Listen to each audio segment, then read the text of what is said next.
Minimum value f of x comma ஒய்ங்கிற ஃபங்க்ஷனோடைய minimum வேல்யூவை எப்படி கண்டுபிடிக்கிறது அப்படின்னு டெஃபினேஷன் கொடுத்துருக்கேன். இந்த டெஃபினேஷனை தெரிஞ்சுக்கிறதுக்கு முன்னால் நீங்கள் சேனலுக்கு நியூவாக இருந்தீங்கன்னா சப்ஸ்கிரைப் பண்ணிக்கோங்க, ஃப்ரெண்ட்ஸ்க்கு ஷேர் பண்ணுங்கள். ஒரு Telegram group, WhatsApp channel, insta account link கொடுத்துருக்கேன், ஜாயின் பண்ணிக்கோங்க. யூஜி டிஆர்பி மேத்ஸுக்கான ஆன்லைன் நியூ பேட்ச் ஸ்டார்ட் பண்ணியிருக்கேன். கிளாஸில் ஜாயின் பண்ண வெளியான காண்டாக்ட் பண்ணுங்கள்.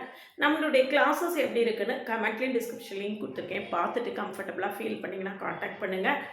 OVM ஆப்பை டவுன்லோட் பண்ணிக்கோங்க. அதில் previous year question prescribe book எல்லாமே இருக்குது, நீங்கள் ஃப்ரீயாக டவுன்லோட் பண்ணிக்கலாம். இப்போது மினிமம் வேல்யூவை எப்படி அட்டைன் பண்ணோம்? F of x comma y attains minimum at f of at a comma b அப்படி இருந்ததுன்னா நம்மளுக்கு என்ன செய்யும்? F of x comma a comma b minimum value என்ன செய்யும்? இருக்கிறதுல எந்த வேல்யூ நீங்கள் சப்ஸ்டியூட் பண்ணி பார்த்தாலும் ஏ கமா பியில் தான் நம்மளுக்கு ஸ்மாலர் வேல்யூ கிடைக்கும். அதைத்தான் நம்ம என்னன்னு சொல்கிறோம்? மினிமம், அட்டைன்ஸ் மினிமம் அப்படின்னு சொல்கிறோம். இது விஷயமா டீட்டெயில்டாக தெரிஞ்சுக்கிறதுக்கு சேனலை சப்ஸ்கிரைப் பண்ணிக்கோங்க. கிளாஸில் ஜாயின் பண்ண இல்லைங்கன்னா காண்டாக்ட் பண்ணுங்கள். பிளேலிஸ்ட்டையும் ஷார்ட்ஸையும் கட்டாயம் பாருங்கள்.